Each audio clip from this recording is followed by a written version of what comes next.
भारत में मुसलमानों के हालात और उग्र हिंदुत्व के मुद्दों पर दुनिया भर में चिंता जाहिर की जा रही है।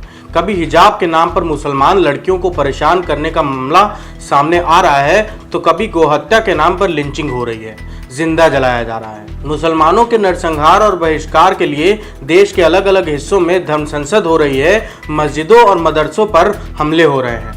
बीजेपी की सरकार की नीतियों और उनके किए गए कामों को लेकर सवाल उठ रहे हैं। न सिर्फ देश के भीतर इस पर सवाल किए जा रहे हैं, बल्कि दुनिया भर के देशों में चिंता जाहिर की जा रही है।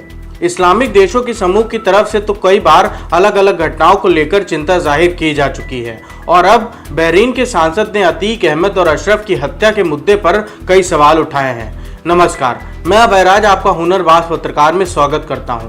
बहरीन के सांसद अहमद कराता ने पीएम मोदी की अगुवाई वाली सरकार की आलोचना की है, और फिर साथ ही साथ ये कहा है कि भारत के भीतर मुसलमानों पर जिस तरह के हिंदुत्ववादी गिरोह के जरिए हमले हो रहे हैं, उस पर कड़ी कार्रवाई मोदी सरकार को करनी चाहिए।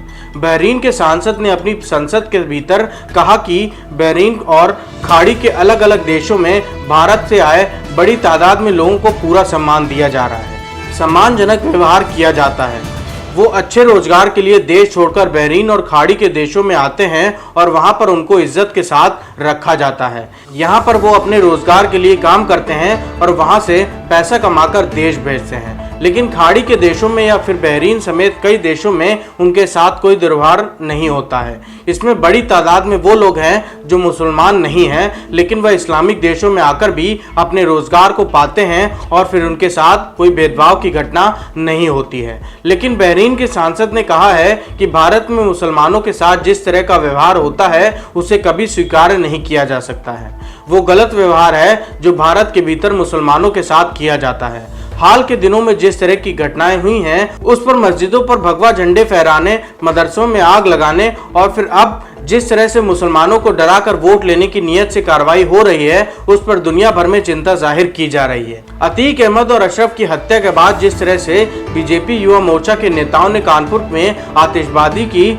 योगी सरकार के मंत्री सुरेश खन्ना और स्वतंत्र देव सिंह ने जिस तरह के ट्वीट किए, उससे इस बात को मानने से गुरेज नहीं किया जा सकता है कि इस हत्या से भी धार्मिक एंगल खोजा जा रहा था। अलग अलग ट्वीट, सोशल मीडिया पर पोस्ट को अगर हम खंगाले तो साफ पता चलता है कि एक अपराधी के खिलाफ आपराधिक घटना को लेकर चिंता नहीं है, बल्कि उसकी खुशी मनाई जा रही है क्योंकि वो एक अपराधी धर्म से मुसलमान था। इसको लेकर चुनावी फायदा उठाने की भी कोशिश हो रही है। अब जिन राज्यों में चुनाव, जिसपे कर्नाटक भी एक महत्वपूर्ण राज्य है, वहां पर भी इसके चुनावी फायदे गिनाए जाएंगे, क्योंकि उत्तर प्रदेश के मुख्यमंत्री योगी आदित्यनाथ स्टार प्रचारकों की लिस्ट में हैं और वो इस तरह की कार्रवाई पर अपनी पीठ थपथपाते खुद नजर आते हैं। बहरीन की संसद ने खाड़ी के देशों से भारत में मुसलमानों के खिलाफ हिंदू और उग्रवादी तत्वों के जरिए जो कुछ हो रहा है, उसके खिलाफ मोदी सरकार से कड़वा रुख अपनाने के लिए कहा गया है।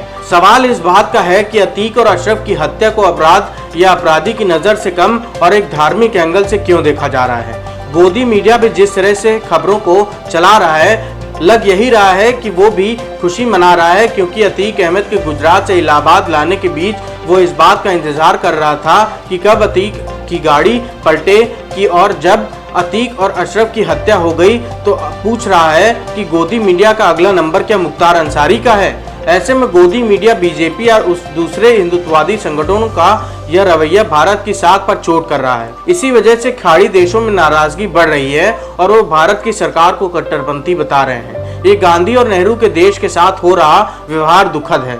खाड़ी के देश अगर अपने रुख को सख्त करते हैं तो ये वहां रहने वाले लाखों भारतीयों के लिए भी सही नहीं होगा, जो वहां जाकर अपनी नौकरी करते हैं। देश के भीतर हिंदूवादी संगठनों के रवैये का असर उन पर भी पड़ सकता है। साथ ही भारत और खाड़ी देशों के बीच संबंधों पर भी इसका नकारात्मक प्रभाव पड़ सकता है।